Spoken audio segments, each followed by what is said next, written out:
Hey everybody, David here, and today I'm going to be talking about The Flash Season 4, Episode 1, The Flash Reborn, because that's what Barry said it feels like. It feels like he's been reborn, and it does feel like a fresh new start to a season that was not as great as we were all hoping. Let's hope this Season 4 can restore what we really loved about The Flash. And so far, I'm going to admit, I think this was a really strong start for Season 4. So I'm really enjoying what we're getting here.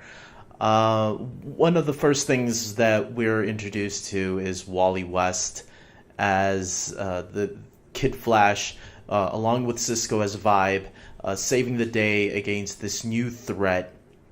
Actually, it wasn't a new threat at first. It was a villain that we've seen before. Peekaboo, I think that was the name of that character. So yeah, it was kind of cool seeing that. I think we all kind of wish that would have went on for more than just one episode. But I'm kind of glad to also have Barry back at the same time. There was a part of me that was happy to see him back. But just like everybody else, I just wish we would have had at least 2 or 3 or 4 episodes, maybe, of Wally taking care of the city along with the rest of Team Flash by themselves, you know? I get it. It's The Flash. It's Grant Gustin's show. He's the lead.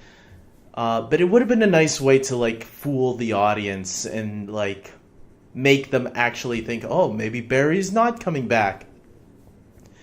Oh, well. Other than that, you know, we got a really cool moment where Wally even got to go in Barry's suit very briefly. That was pretty sweet. Cisco was really good in this episode. I thought, you know, this is the Cisco I remember. This is the Cisco I loved. That was something wrong with Season 3 where they made him emo for a little bit in some episodes.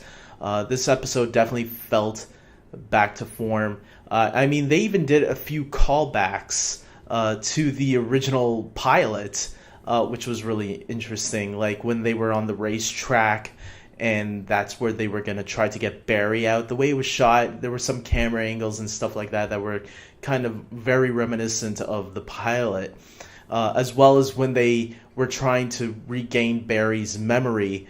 That was reminiscent to the pilot when Cisco and Caitlin first met Barry, and the music playing, that was the same song that they had in the pilot as well. Caitlin also back in this episode, and at first it seemed like, oh, okay, so it looks like Caitlin has this Killer Frost thing under control. But then as we saw at the end of the episode, nope, Killer Frost is still causing some trouble.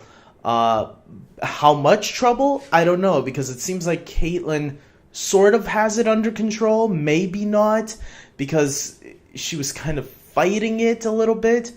Or is there something more going on with that we don't even realize yet? Maybe Killer Frost is dying. Who knows?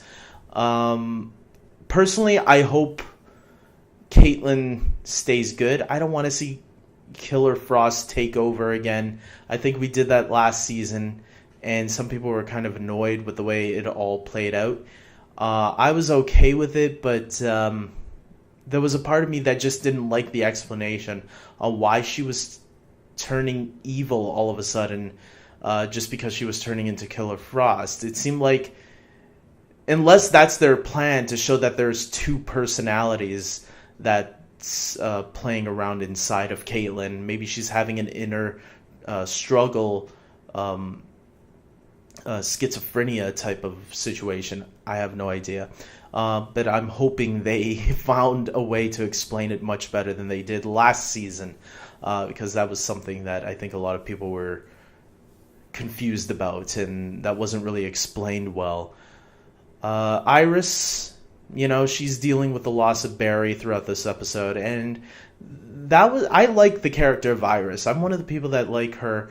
I think she's a great character. I think she's been a great supporting character, especially in Season 2 and 3. But in this episode, I was kind of annoyed with why she didn't want to release Barry. Obviously, she went on to explain why. But I just felt it was weird because I always thought Iris was full of hope. And in this episode, she didn't have hope. She was worried that Barry was going to come out dead or something. And I said, I don't know, that doesn't sound like Iris to me. I feel like Iris would have wanted to try. The Iris that we've seen in previous seasons, she would have wanted to try and do anything to get Barry out. And I felt like, I don't believe that this is the same Iris that we've seen grow in the first 3 seasons. So other than that, though, I'm glad the way they got Barry to remember her, or to remember everybody, snapping out of it. I'm glad that kind of came about. But I'm not too sure about this whole thing on how he remembered, because Joe tried asking him, hey, Barry, so how did you got out? How did you just all of a sudden remember Iris and remember us and start just talking normal? And I'm happy that we're getting a happier Barry this season, but I do find it a little odd that his answer was really vague. And I have a feeling we'll be seeing a flashback at what happened inside the Speed Force down the line this season. I think something is wrong with Barry, and we're not. I have a feeling there's more to that answer than that they're giving us, because it was way too. Yeah, let's brush that under the rug, and I felt it was very purposeful. So I don't know. We're gonna have to see what's gonna happen there. I have no theories on that. Only that like I said, I have a feeling we'll be seeing a flashback of what happened in the Speed Force down the line. Finally, on a final note, let's talk about the Thinker, who was introduced at the end of the episode. I felt he definitely seemed a lot more different than previous villains, where the previous villains, a lot of people complained by the time we got Savitar, it was starting to feel a little bit repetitive. This villain definitely gave off a different type of vibe. He's definitely looks different, and he's acting different from previous villains. He's acting very maniacal right now, which has me a little worried. I hope there's more to it than that. But then again, he's in this weird room. So is he from the future? I think anything's possible by this point. I'm looking forward to seeing how this villain plays out. But right now, he's kind of reminding me of the Borg from Star Trek The Next Generation. He kind of looks like it and has that feel. Anyways, he talks very robotic. So I'm looking forward to seeing what they do with this new villain. It will definitely help give that change, not only in the dynamic of the villain, but in the dynamic, I hope, of the storytelling throughout the season. Hopefully they don't hit those same beats that they've hit in the past, and this allows us to give us something fresh. And so far, it felt pretty fresh as soon as this scene came up at the very end. So I'm curious to see how other fans react to this villain. So with that being said, guys, I'm ending this video here. Comment below, tell me what you guys think, and until next time, guys, take care.